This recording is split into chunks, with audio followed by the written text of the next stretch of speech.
So hey guys, welcome back in a new video. तो guys, जैसा कि आपको पता है, हमने फार्माकोलॉजी स्टार्ट करी थी फोर्थ सेम की। तो उसके पीछे वाले वीडियो लेक्चर तक हमने एसेंशियल ड्रग कॉन्सेप्ट तक क्लियर करा दिया था। ठीक है, आज उसके आगे की बात करेंगे। आज के टॉपिक होने वाले हैं रूट ऑफ ड्रग एडमिनिस्ट्रेशन, और जितनी भी आपकी डेफिनेशंस दे रखी है ना, उसमें छोटे छोटे टॉपिक्स दे रखे हैं, सबके बारे में बात करेंगे। जैसे दे रखा है आपका एगोनिस्ट क्या होता है, एंटागोनिस्ट क्या है, स्पेयर रिसेप्टर्स क्या है, डिपेंडेंस, टॉलरेंस, टैकीफाइलैक्सी, मतलब सबके बारे में आज बात कर लेंगे। तो नेक्स्ट वीडियो में फिर हम फार्माकोकाइनेटिक स्टार्ट कर देंगे। तो देखो, जिसने भी पीछे वाले लेक्चर्स नहीं देखे हैं, एक बार से वो देख लेना, क्योंकि पीछे वाला क्लियर होगा जब ही अब आगे वाला क्लियर होगा। ठीक है, फार्माकोलॉजी है, अब ये एचएपी नहीं है, बायोकेमिस्ट्री नहीं है, फार्माकोलॉजी है। बहुत ज़्यादा इंपॉर्टेंट होने वाली है, टफ होने वाली है। तो जितना मैं समझा रहा हूँ ईजिली समझते चलो। मैं बहुत सिंपल समझाने की कोशिश कर रहा हूँ आपको। ठीक है, तो देखो स्टार्ट करते हैं हम रूट ऑफ ड्रग एडमिनिस्ट्रेशन।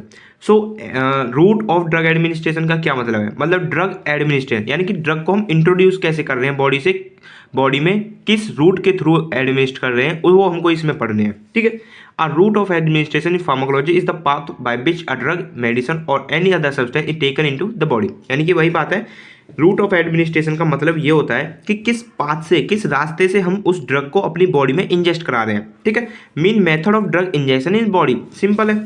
अब इसको हम क्लासीफाई करते हैं। अब क्लासिफिकेशन इसका मेन हो जाता है on the basis of their location. Location के ऊपर हम इसको क्लासीफाई कर रहे हैं। बहुत ही सिंपल है, ज़्यादा टफ नहीं होने वाला है, समझिए। इसको हम ब्रॉडली क्लासीफाई करते हैं दो में, local and systemic route. Local route में आपके वह आते हैं जो डायरेक्ट आपके ब्लड स्ट्रीम में नहीं पहुंचती हैं दवाई, जैसे टॉपिकल हो गया, नेजल हो गया, vaginal, ocular drop, auricular drop, lungs. ठीक है, सिस्टमिक में आते हैं आपके दो, एंटरनल और पेरेंट्रल। एंट्रल यानी कि जो आपके स्टोमक इंटेस्टाइन में पहुंचेंगी दवा, वो जैसे ओरल, सबलिंगल, बक्कल, रेक्टल, सबके बारे में बात करने वाले हैं, कंफ्यूज नहीं होना। सेकेंड है पेरेंट्रल, यानी कि जो डायरेक्ट आपकी ब्लड स्ट्रीम में जाए, जैसे इंट्रावेनस, इंटरमस्कुलर, सबक्यूटेनियस, इंटरडर्मल, इंटरकार्डियक, इंटरआर्टेरियल। ठीक है, तो चलो एक एक बारे सबकी बात करते हैं। फर्स्ट करेंगे हम बात local route of drug administration. Means it is the simplest route in which drug is applied on a particular area on directly on a site of action. Local route कहने के मतलब क्या है? यानी कि जो आपके स्किन वगैरह पर लगाई जाए, यानी कि लोकली अप्लाई करे जाएं। ठीक है, और ये डायरेक्ट आपके साइट ऑफ एक्शन पर लग जाते हैं। फर्स्ट आता है इसमें जैसे टॉपिकल रूट। टॉपिकल यानी कि when drug is applied topically on skin and absorb by skin and give localised action, so it called topical route. यानी कि आपने देखा हो जो क्रीम, ऑइंटमेंट वगैरह आप लगाते होगे, वो स्किन पर जैसे कहीं घाव हो गया, कहीं जल गया, उस पर लगाते हो ना, तो वो आपके टॉपिकल रूट से ही एब्जॉर्ब होते हैं ड्रग्स। ठीक है, तो इसमें आपके एग्जाम्पल जैसे क्रीम्स, ऑइंटमेंट हो गया। मैंने डायग्राम की मदद से आपको बता भी रखा है। देखो, जैसे कोई भी यहाँ स्किन के अंदर लेसन, यानी कि कोई छाले पाले हो रहे हैं, तो ऊपर से क्रीम लगा दिया आपने स्किन सरफेस पर, यही आपका टॉपिकल लुक है। इसका एडवांटेज क्या होता है? इसको हम अप्लाई कर सकते हैं लोकल एक्शन के लिए, बहुत ज़्यादा कन्वीनियंट है, as well as anchoring to patient, patient के लिए ईजी है, पेनलेस है, सेफ है, चीप है, यूजफुल है बच्चों के लिए। डिसएडवांटेज क्या है? स्लो एक्शन देती है, सम ड्रग्स कॉज इरिटेशन। आपने देखो ना, कुछ क्रीम लगाने से आपको इरिटेशन सब महसूस होगा, वो इसका डिसएडवांटेज है। Drug can be efficiently delivered to the localized lesions on skin in the form of lotion, ointment, creams, powder, spray। In form में ये आती है। सेकंड है आपका इसमें इनहेलेशन, यानी कि नेजल। इनहेलेशन यानी कि जो पंप से सांस लेते हैं वो। When drug introduce in body by nose और nasal cavity, so it called nasal route. Nasal का मीन्स होता है नोज, यानी कि जो आप नोज के थ्रू ले रहे हैं दवाई, वो। It also a part of systemic circulation in which drug is inhale through nose, mouth and give their action as a particular area. ठीक है, आप नोज से कोई भी दवा इनहेल कर रहे हो, माउथ से इनहेल कर रहे हो, तो वो अपने पार्टिकुलर एरिया पे साइट ऑफ एक्शन पे जाके रेस्पॉन्स करती है। Mucus membrane of the nose absorb many drug. जो हमारी नोज के अंदर म्यूकस मेम्ब्रेन होती है, वो काफ़ी ज़्यादा एब्जॉर्ब कर लेती है ड्रग को। इसमें आते हैं नेजल ड्रॉप्स, जैसे आई ड्रॉप्स आते हैं, नेजल ड्रॉप्स भी आते हैं। नेक्स्ट आपका वेजाइनल रूट, यानी कि जो वेजाइना में इंट्रोड्यूस करी जाए टैबलेट। ठीक है, वो when drug is introduced in body through vagina, so it called vaginal route. यानी कि वेजाइना के थ्रू आपकी बॉडी में इंट्रोड्यूस करी जा रही है दवाई, वो, तो इसमें आता है vaginal route. In which special type of drug preparation is injected into rectum and vagina to give their local action on it. इसमें ना कुछ स्पेशल टाइप की प्रिपरेशन ही हम देते हैं रेक्टम और वेजाइना से।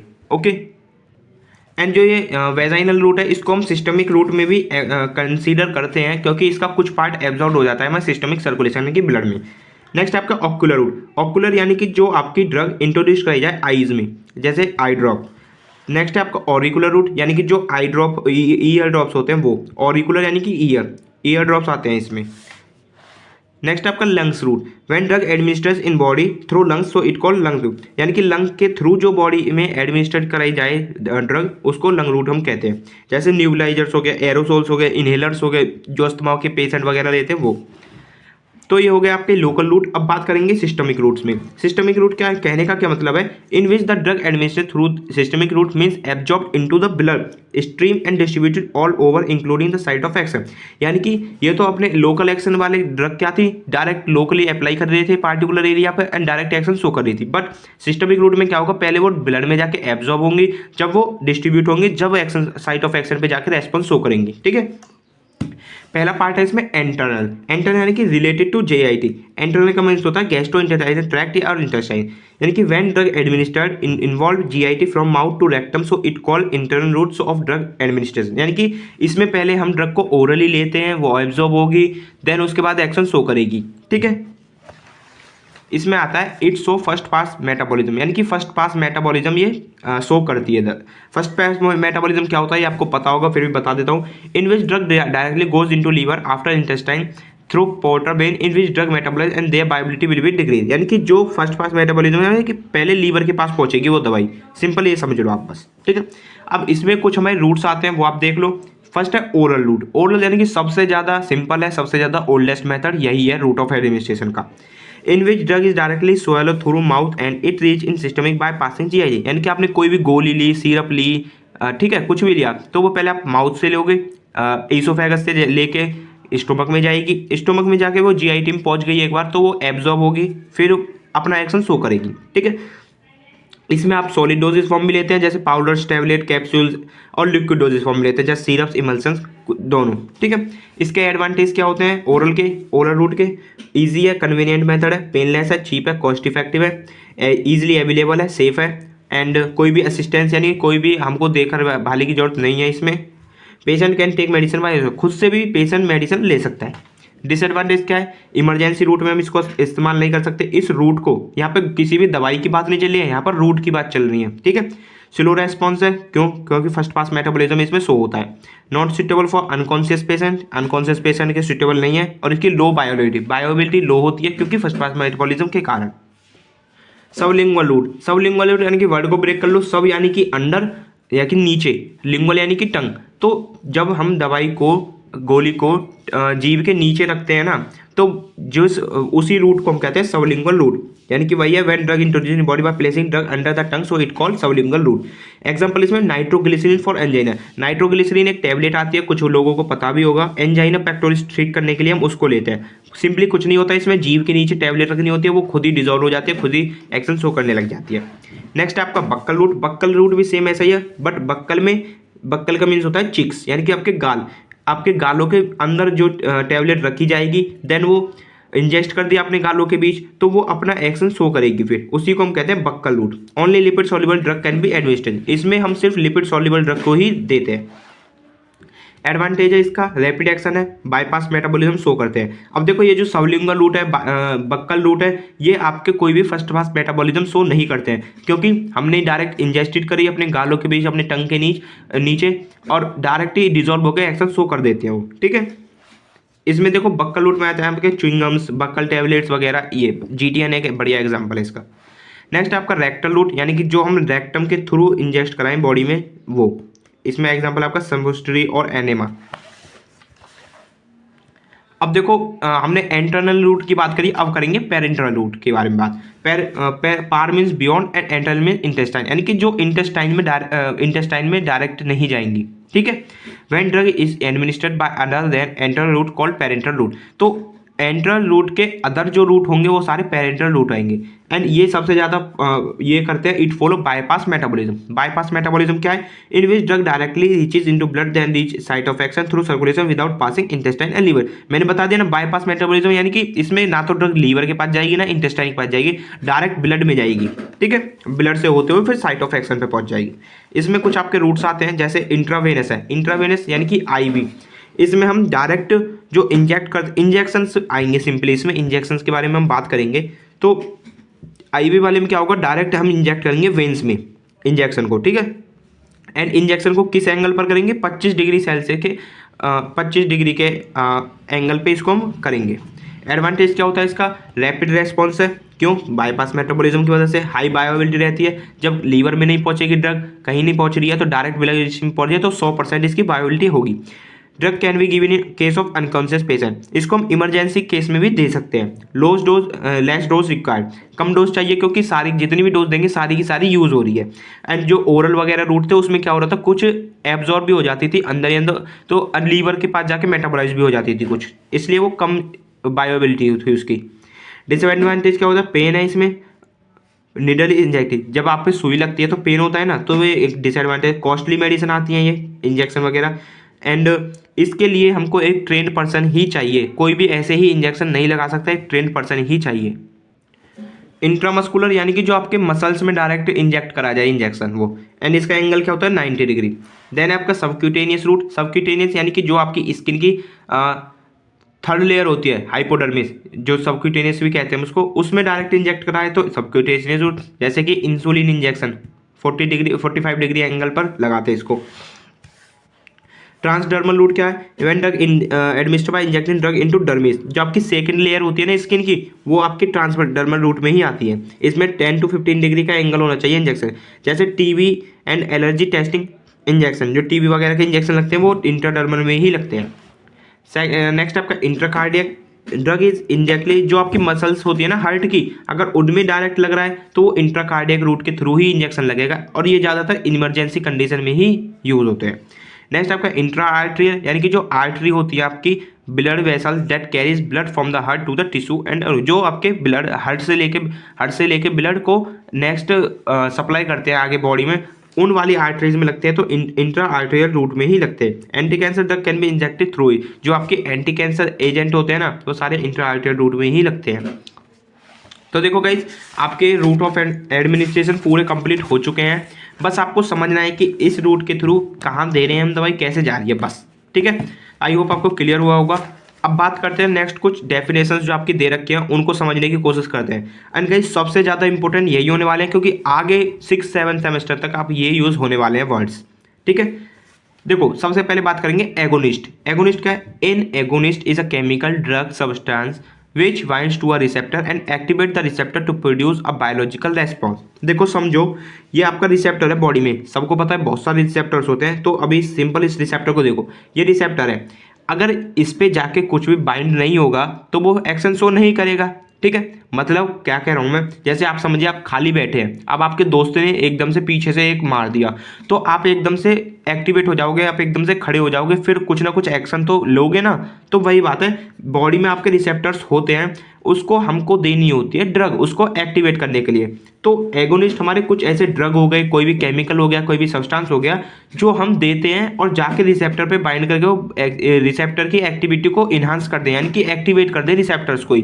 ठीक है, तो जब ये ड्रग रिसेप्टर पे जाके बाइंड होगी तो एक्टिवेट होगा ये रिसेप्टर। अब जब ये एक्टिवेट हो जाएगा रिसेप्टर, तो यही शो करेगा फार्माकोलॉजिकल एक्शन को। ठीक है, अब इसको हम सब कैटेगरीज में कैसे डिवाइड कर सकते हैं। फर्स्ट है फुल एगोनिस्ट, यानी कि जो when agonist give maximum response so called full agonist, यानी कि जिसकी इफिकेसी सबसे ज़्यादा हाई होगी, जो पूरा मैक्सिमम रेस्पॉन्स शो करेगा। पार्शियल एगोनिस्ट, यानी कि जो पार्शियल रेस्पॉन्स है कि आधा रेस्पॉन्स दे, ठीक है, वो आपके पार्शियल एगोनिस्ट। इनवर्स एगोनिस्ट, यानी कि जो ब्लॉक ही कर दे, जैसे when agonist give opposite pharmacological action so it call inverse, यानी कि उसके अपोजिट फार्माकोलॉजिकल एक्शन शो कर रहा है एगोनिस्ट, तो वो होता है आपका इनवर्स एगोनिस्ट। एग्जांपल इसमें हीरोइन, मेथाडोन, मॉर्फिन, ये हमारी कुछ ऐसी दवाइयाँ हैं जो इनवर्स एगोनिस्ट शो करती हैं। नेक्स्ट आपका रिसेप्टर। रिसेप्टर तो आपको पता है, this binding site in which drug attach then activate it and give a pharmacological action, it is based on lock key mechanism. देखो यहाँ पे ये इससे आके जुड़ गया। अब ऐसा नहीं है कि कोई भी सर्कल वाली दवाई आ रही है शेप में, अब वो इससे जुड़ जाएगी, नहीं, स्पेसिफिक शेप के रिसेप्टर ही स्पेसिफिक दवाई को ले जाएंगे। जैसे इसकी शेप इसमें फिट हो रही है ना, तो ये इसको ले जाएगा, देन आगे ये कॉम्प्लेक्स बनाएगा, यही फार्माकोलॉजिकल एक्शन शो करेगा। तो रिसेप्टर वही बात बताई गई है, साइट होती है जिसपे ड्रग आके अटैच होती है। देखो एगोनिस्ट क्या होता है, एगोनिस्ट तो एक्टिविटी को बढ़ाता है, बट एंटागोनिस्ट क्या करता है, एंटागोनिस्ट ब्लॉक कर देता है इसको, यानी कि अपोजिट एक्शन शो करता है बिल्कुल रिसेप्टर के। Antagonist are those drug substance which shows opposite action to agonist. Agonist के अपोजिट समझ लो, यानी कि एक्टिवेट कर रहा है एगोनिस्ट और एंटागोनिस्ट कर रहा है उसको ब्लॉक, ठीक है। They have same structure like agonist but they don't show pharmacological action and by block the receptor by antagonist the effect of antagonist. यानी कि क्या होता है, इसका शेप स्ट्रक्चर सब चीज़ एगोनिस्ट की तरह ही होती है, बट ये क्या करता है, डायरेक्ट जाके रिसेप्टर पे अगर बाइंड हो गया तो उसको ब्लॉक कर देगा। एंटागोनिस्ट यही होते हैं, ठीक है। इसे दो टाइप के होते हैं, कॉम्पिटिटिव एंड नॉन कॉम्पिटिटिव। तो देखो क्या होता है, कॉम्पिटिटिव समझते हैं पहले। Competitive antagonist, these are those antagonist which have similar structure like agonist. ये कॉम्पिटिटिव क्या होते हैं, यानी कि एगोनिस्ट की तरह ही इनका स्ट्रक्चर होता है same. It can block receptor 100%, so their efficacy is 100% और it inhibit the full response of agonist. तो ये क्या करते हैं कि 100% ब्लॉक करते हैं रिसेप्टर को, फर्स्ट बात, ठीक है, और इसकी इफिकेसी 100% होगी, और ये पूरे के पूरे रेस्पॉन्स को ही ब्लॉक कर देते हैं, इनहिबिट कर देते हैं एगोनिस्ट के। There are a competition between antagonist and agonist by increasing the concentration of agonist can overcome competitive antagonist activity. अब देखो इनके बीच एक कॉम्पिटिशन हमेशा लगा ही रहता है, जिसकी भी ज़्यादा कंसंट्रेशन इंक्रीज होगी बॉडी में वही जाके बाइंड होगा, ठीक है। जैसे मान लो एंटागोनिस्ट हमारी बॉडी में ऑलरेडी प्रेजेंट है, समझ लो एक तरह से, हम जितना अब उससे ज़्यादा अगर हमने एगोनिस्ट दे दिया ना तो वो एगोनिस्ट एंटागोनिस्ट की एक्टिविटी को कम कर देगा और एगोनिस्ट फिर खुद बाइंड हो जाएगा, ठीक है। अब नॉन कम्पिटिटिव यानी कि नॉन कम्पिटिटिव समझ लो, फिर मैं आपको वैसे बताता हूँ। These agents which have different shape than agonist and prevent biological response without competing with the agonist on the same binding site of receptor। देखो कम्पिटिटिव क्या होगा, कम्पिटिटिव की तो एंटागोनिस्ट की तरह ही शेप होगी, सेम स्ट्रक्चर होगा, सब चीज़ सेम होगी, और ये उसी साइट ऑफ एक्शन पे एक्ट करेगा ये कॉम्पिटिटिव एंटागोनिस्ट जहाँ पे ये एगोनिस्ट बाइंड हो रहा होगा। बट नॉन कॉम्पिटिटिव एंटागोनिस्ट ऐसे होते हैं जो रिसेप्टर की दूसरी साइड पे जाके बाइंड होते हैं, उसी पे बाइंड नहीं होंगे, दूसरी कहीं और जगह बाइंड होंगे और उसकी एक्टिविटी को कम करेंगे, ठीक है। तो नॉन कॉम्पिटिटिव आपके वो हो गए। कुछ हमारी इंपॉर्टेंट डेफिनेशंस होती हैं फार्माकोलॉजी में, वो समझ लो। फर्स्ट है एफिनिटी। एफिनिटी यानी कि the ability of drug to bind with the receptor is called affinity. All drug have affinity for unique receptor, यानी कि किसकी कितनी एफिनिटी है जो अपने रिसेप्टर से बाइंड हो जाए, तो बाइंड होने की एबिलिटी को ही हम एफिनिटी कहते हैं, ठीक है। नेक्स्ट आपके efficacy. Efficacy is the ability to drug produce desired action, it's of 100% action, so it called efficacious drug. देखो इफिकेसी होती है कोई ड्रग कितना अपना एबिलिटी होती है उसकी कि कितना प्रोड्यूस कर दिया अपना एक्शन को, ठीक है, उसकी हम इफिकेसी ड्रग की अगर 100% एक्शन वो दे रही है तो हम उसको बोलेंगे इफिशियस ड्रग। नेक्स्ट है आपका potency. Potency means power. It focus on amount quantity of drug. Potency is the minimum concentration of drug which show required action of more than 50% action. यानी कि इसमें हम देखते हैं कि पावर, इनकी पोटेंसी कितनी है किसी भी ड्रग की। जैसे मॉर्फिन है, अगर हमने 100 mg ले ली ना वो तो 100% इफेक्ट शो करेगी। लाइक एस्प्रिन है 60 mg ली तो 80% इफेक्ट है। डाइक्लोफेनेक है 50 mg ली तो 100% इफेक्ट है इसका, ठीक है। नेक्स्ट है आपका स्पेयर रिसेप्टर। स्पेयर रिसेप्टर कहने का मतलब ये है कि आपका कोई भी रिसेप्टर है उस पर कुछ तो ड्रग आके अटैच होगी, और जो खाली रह जाते हैं ना रिसेप्टर एक आधा, उनको ही हम कहते हैं स्पेयर रिसेप्टर। इनको हम एम्प्टी रिसेप्टर्स भी कह सकते हैं। मतलब खाली क्यों रह गए, अब आप बोलोगे सर जब तक वो एक्शन ही शो नहीं करेगी, जब ड्रग बाइंड नहीं होगी। तो देखो क्या होता है, रिसेप्टर पे एक रिसेप्टर पे बहुत ज़्यादा वो जगह होती है। तो मान लीजिए ये दो ड्रग यहाँ पे बाइंड होगी और इसने अपना मैक्सिमम इफेक्ट अचीव कर लिया, तो इसकी कोई ज़रूरत ही नहीं है फिर, ठीक है ना। तो यही आपका स्पेयर रिसेप्टर। नेक्स्ट है आपका एडिक्शन। एडिक्शन यानी कि किसी भी चीज़ की लत लग जाना। जैसे सिंपल एग्जांपल समझ लो, मॉर्फिन, अल्कोहल, कोकेन, हीरोइन, जो नशीले पदार्थ होते हैं जैसे गांजा, चरस, सिगरेट वगैरह, तो इनकी लग जाती है एडिक्शन हमारी बॉडी को, ठीक है। Drug addiction is the drug abuse which occurs when we take medicine for long time and become chronic habit. अब जैसे समझ लो आप अल्कोहल पी रहे हो 1 महीने से लगातार, तो अगर 1 महीने बाद आपने वो छोड़ दी ना तो आपकी बॉडी एबनॉर्मल कंडीशन में पहुंच जाएगी, सेम रेस्पॉन्स नहीं करेगी आपकी बॉडी, क्योंकि उसको अब वो अल्कोहल चाहिए ही चाहिए। इसी वजह से जो कुछ हमारे शराबी वगैरह होते हैं वो अपनी नशे की हालत नहीं छोड़ पाते, ठीक है। It is a physiological and physical inability to stop consuming drug even drug cause harm. जैसे अब ये लाइन तो बहुत बढ़िया मतलब कह रही है, जैसे उनको पता होता है कि बॉडी हार्म होगी इस चीज़ से, अल्कोहल से, बट वो फिर भी नहीं रुक पाते हैं। ये हम एज अ कंसीडर्ड करते हैं इसको ब्रेन डिसऑर्डर के रूप में। एडिक्शन यानी कि लत लग जाना। नेक्स्ट है आपका टॉलरेंस। इसमें आता है द एबिलिटी टू टॉलरेट, यानी कि कितने दिनों तक, कितनी देर तक आपकी बॉडी टॉलरेट कर सकती है, उसी एबिलिटी को हम टॉलरेंस कहते हैं। It is a diminish effect response of any drug when drug given repeatedly for long duration in the same dose. अगर कोई दवाई आपको लंबे समय से दी जा रही है, लगातार दी जा रही है, तो जो रेस्पॉन्स होगा किसी भी ड्रग का वो उसमें टॉलरेंस में आ जाएगा, फिर कि आपकी बॉडी कितना उसको टॉलरेट कर पा रही है। The effect of drug degree slowly. अब मान लीजिए आप लेते जा रहे हो लंबे समय से, तो कुछ टाइम बाद ऐसा होगा कि उस ड्रग का एक्शन जो है बहुत कम हो जाएगा, कुछ एक्शन शो ही नहीं होगा फिर आपकी बॉडी में। And if the same effect is required, so higher dose of drug will be required to give same action. जैसे समझ लो 1 महीने तक आपने पैरासीटामोल ले रही है, ठीक है, पैरासीटामोल ले ली, बट अब 1 महीने बाद अगर आपको सच में बुखार हो रहा है ना, तो आपको, जैसे आप 500 mg ले रहे थे पहले पैरासीटामोल को, तो वो आपको डोज बढ़ानी पड़ेगी। फिर 500 mg से फिर वहाँ काम नहीं चलेगा 1 महीने बाद, ठीक है। वही है इसका टॉलरेंस का मतलब। क्रॉस टॉलरेंस आता है इसमें। क्रॉस टॉलरेंस का मतलब it is the diminished effect of drug that develop through continued use of other drug with some pharmacological action. It happens in those drug which act on same receptor. इसमें cross tolerance का मतलब है कोई भी other drug आ जाती है, कोई other drug आके दूसरी ड्रग का इफेक्ट शो कर रही है, ठीक है, तो उसको कहते हैं हम क्रॉस टॉलरेंस। नेक्स्ट है आपका डिपेंडेंस, यानी कि किसी भी चीज़ पे डिपेंड हो जाना। The condition when we completely dependent on drug is called dependence, यानी कि हम दवाई पर ही, उस ड्रग पर ही बिल्कुल डिपेंड हो गए, तो इसी को हम कहते हैं dependence. If any person take drug for long duration for any reason cure then our body become dependent on that drug. जैसे सपोज के सिंपल एग्जांपल है इसका पेन किलर का। जैसे आपके सिर में दर्द हुआ, बॉडी में दर्द हुआ, तो आप ले लेते हो सिंपल पेन किलर। तो पेन किलर क्या करेगा, आपकी बॉडी को 3-4 घंटे तक वो मतलब बढ़िया रिलैक्स कर देगा, फिर दोबारा से अपना एक्शन खत्म कर देगा। If body not receive that drug they behave abnormal and so headache, nausea, discomfort. इसमें सबसे बढ़िया एग्जांपल है आपका वही पेन किलर। जैसे मैंने बता दिया, excess use for analgesic drug use to relieve pain killers. जैसे अब आप कुछ सोचो, आपकी बॉडी में लगातार 1-2 महीने तक पेन हो रहा है, आप रोज पेन किलर खा रहे हो, तो अब क्या करेगा, अगर 1 महीने बाद बॉडी को वो ड्रग मिल रही है तो ठीक नॉर्मल है। अगर बॉडी को वो ड्रग नहीं मिलेगी तो आपकी बॉडी एबनॉर्मली बिहेव करेगी। अब एबनॉर्मली बिहेव करेगी तो आपको शो होगा हेडेक, नोजिया, डिस्कम्फर्ट, ये आपकी चीज़ें दिखने लगेंगी फिर, ठीक है। ये होता है आपका डिपेंडेंस।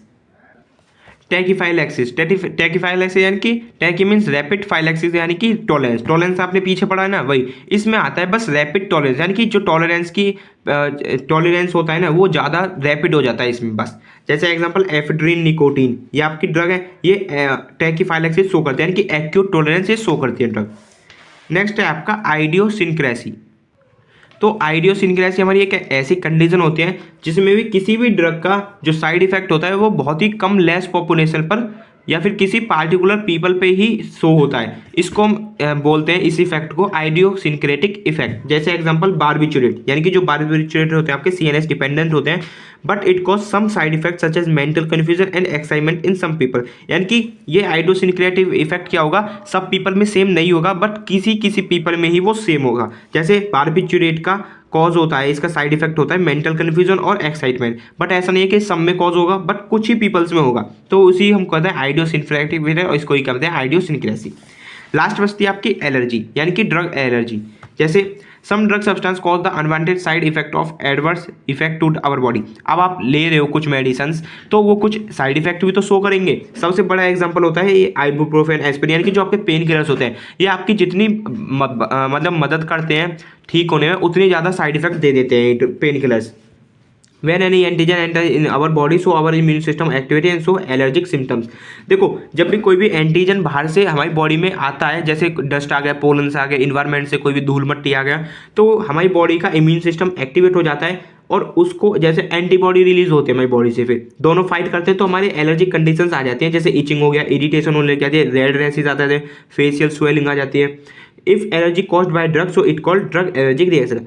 अगर देखो सिंपल एलर्जी वैसे हो रही है, जो बाहर से सब्सटेंस आ रहे हैं एंटीजन वगैरह, तो उसको एक नॉर्मल एलर्जी कहेंगे। बट अगर ड्रग की वजह से एलर्जिक कंडीशन हो रही है, ड्रग एलर्जिक रिएक्शन उसको हम फिर बोलेंगे, जैसे आइबुप्रोफेन, एस्पिरिन की मदद से हो जाती है, ठीक है। तो देखो अभी हमने बात कर ली है इसके सबके बारे में। अब कल से हम बात करेंगे फार्माकोकाइनेटिक। बहुत मज़ा आने वाला है फार्माकोकाइनेटिक में, बहुत ही इंटरेस्टिंग तरीके से इसको हम पढ़ेंगे। तो आज की वीडियो में इतना ही, बात करेंगे कल नेक्स्ट टॉपिक के ऊपर। तो मिलते हैं नेक्स्ट वीडियो में किसी और नए दिन, तब तक के लिए बाय बाय, टेक केयर।